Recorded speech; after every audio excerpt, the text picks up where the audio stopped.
Welcome back to another episode of Aboutcast. I missed you guys so much. This is your host, Jordan. Sorry for the delay and the little break as far as, regularly scheduled episodes. We kind of ran into a technical difficulty that jeopardized our quality.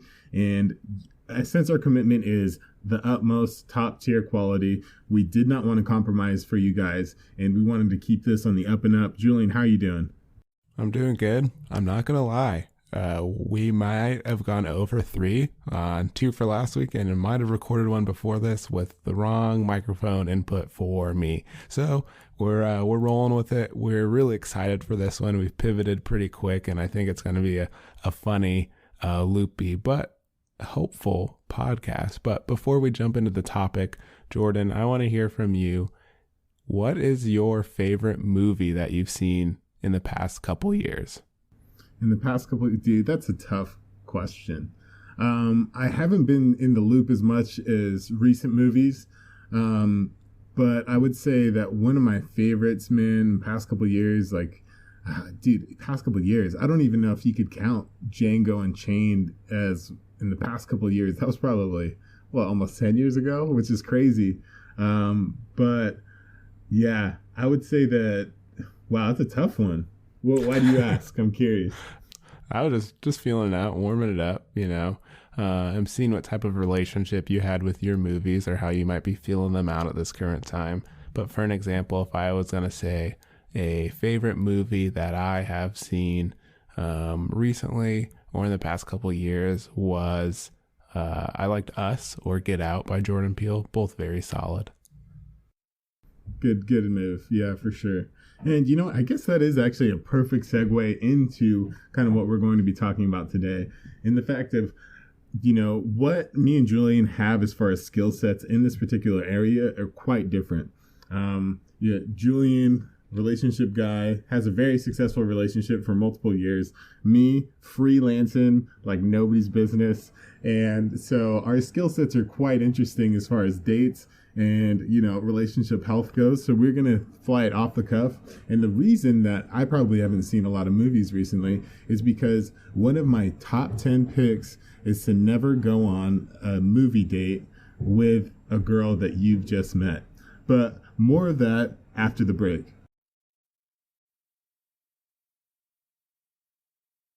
Welcome to the world of dating. Maybe you're in a relationship, maybe you're not. Maybe you just like hearing us talk, and maybe this is going to help you in other portions of your life, which is possible. And as Jordan said, today we're just going to be kind of throwing out some of our dating do's and do nots, and maybe this will help you down the road, or maybe it'll give you a little laugh because you've tried it before.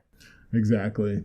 So without further ado, I think I'll throw down some tips as far as dating goes, and we'll evolutionarily go towards kind of like your skill set, long-term relationship, all that good stuff, seeing the in-laws, things that you're good at, Julian.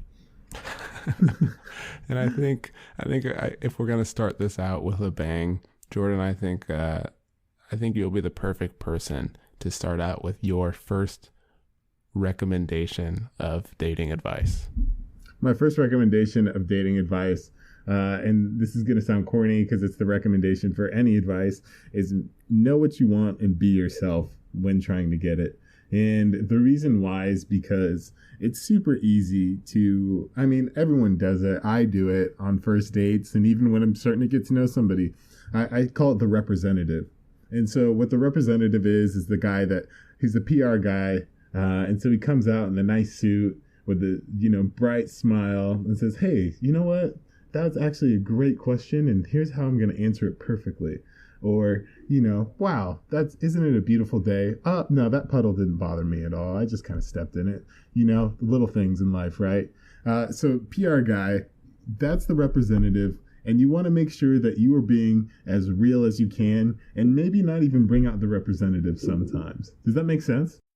Yeah, and I think if you look at older couples from the 60s and 70s and the way it's portrayed in movies is often people get in a relationship because so-and-so is the quarterback or so-and-so is the cool guy or this, that, and the third.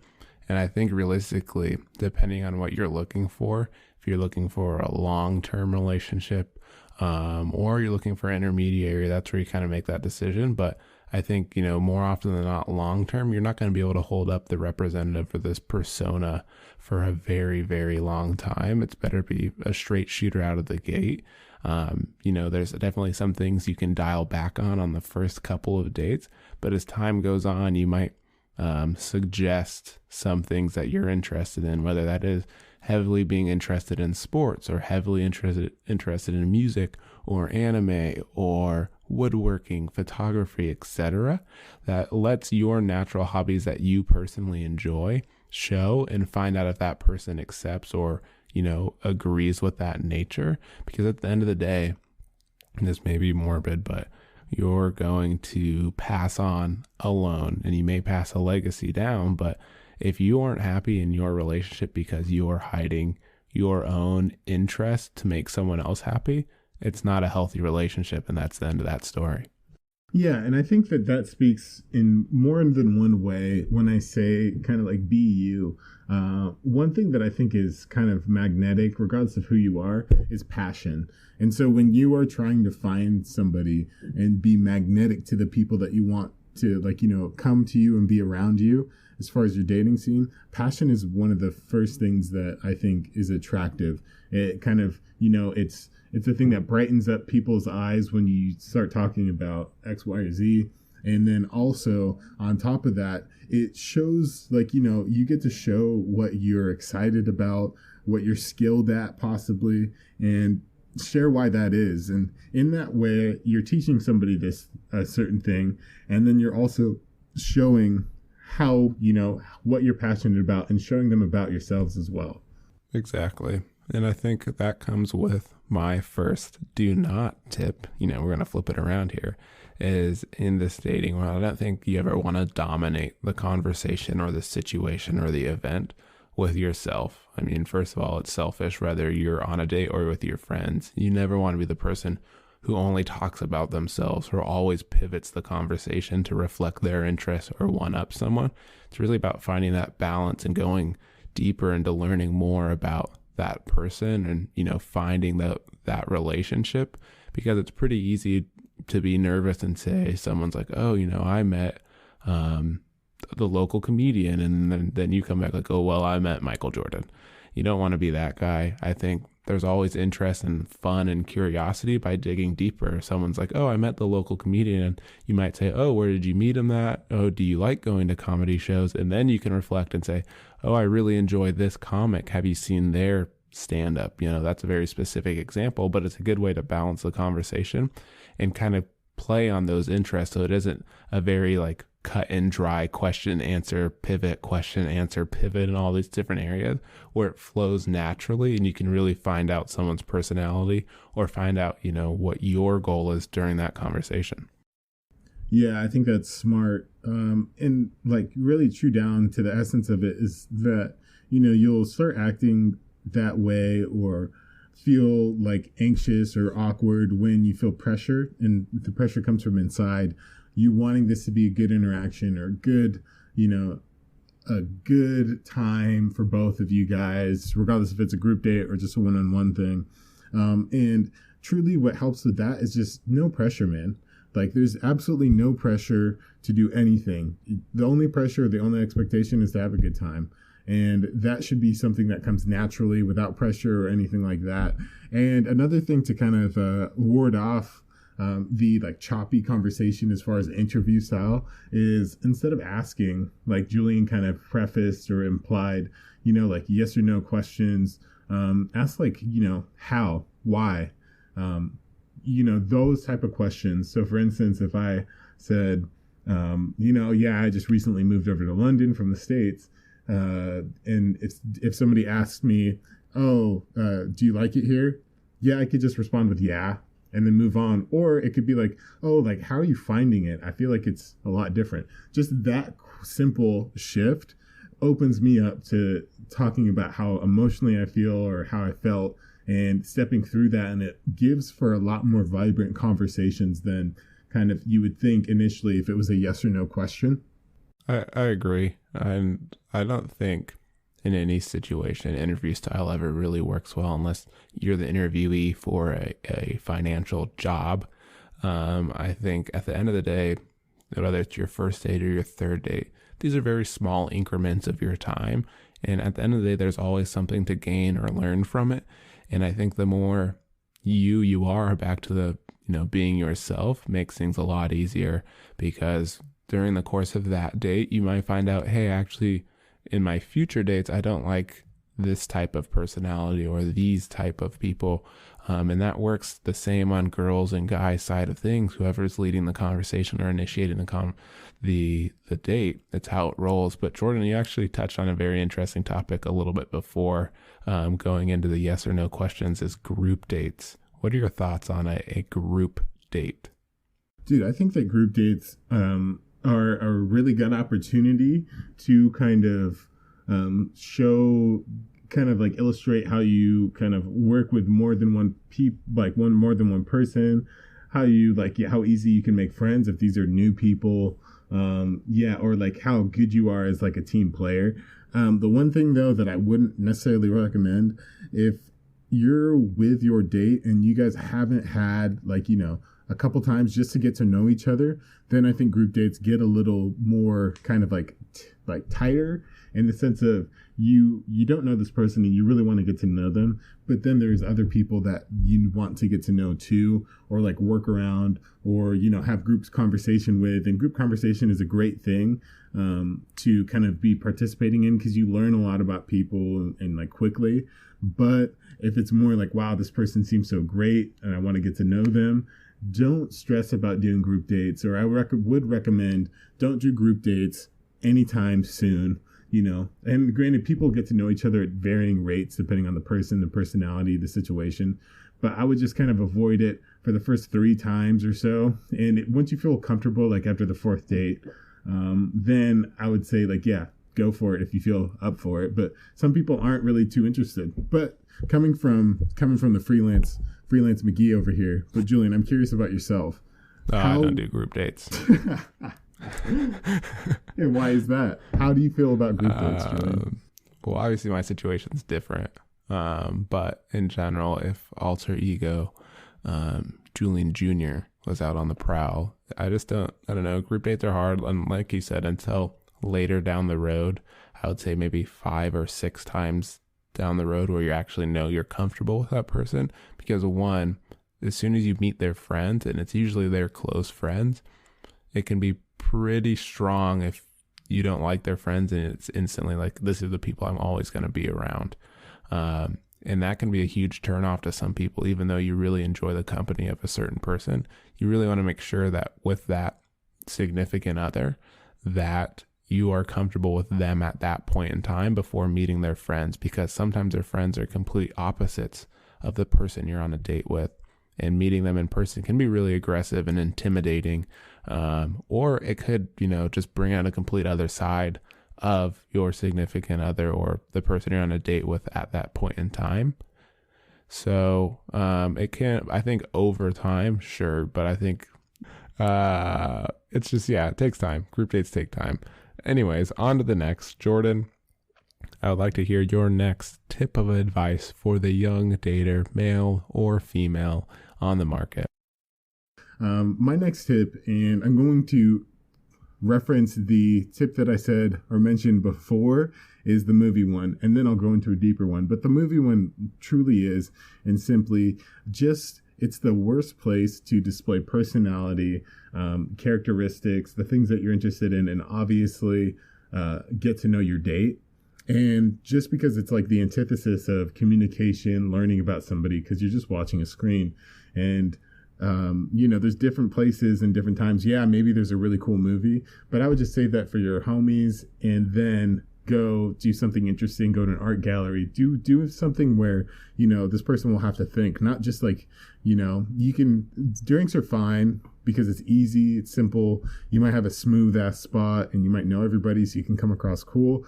That's cool. But if you can do something that's a little bit more interesting, like go to an art gallery, or like go like nowadays, it's close to this time over here, do like Christmas light, walking around, looking at lights, those type of things that I would say I would recommend doing, because they're a little bit more interesting, and the date will be more eventful.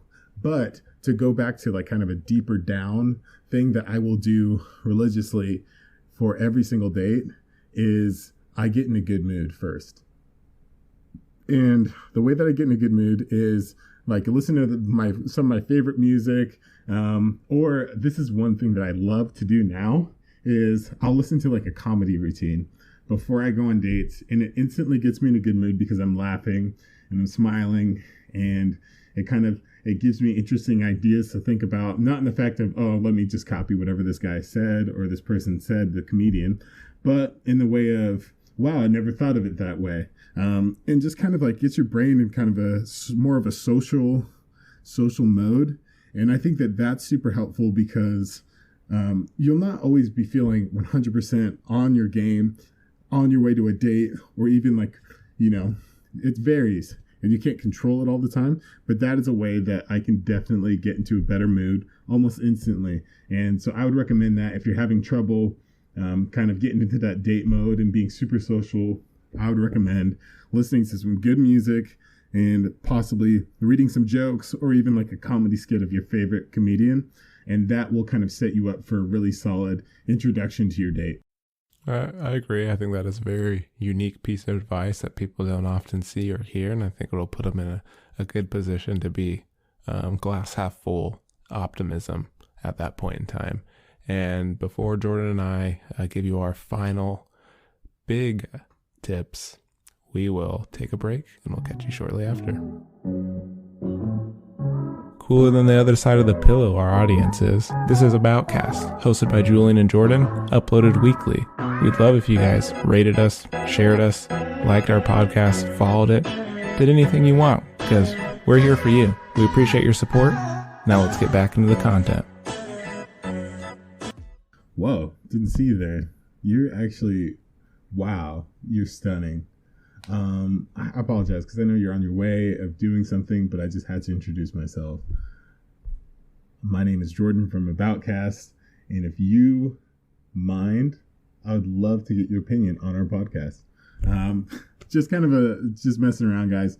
But yeah, I would love your opinion on this podcast. You guys are stunning. But without further ado, some, last pieces of advice, the last, my go-to tool or thought or idea for kind of dating in my aspect of like, getting to know somebody is be honest, be truthful, and kind of, if you're feeling something, if you're feeling good about this person, great, you're feeling good. But the reason why I say this is because, everyone knows that when dating and getting to know somebody, it's just like a really like, wow, like this person's great. They're so interesting, X, Y, and Z.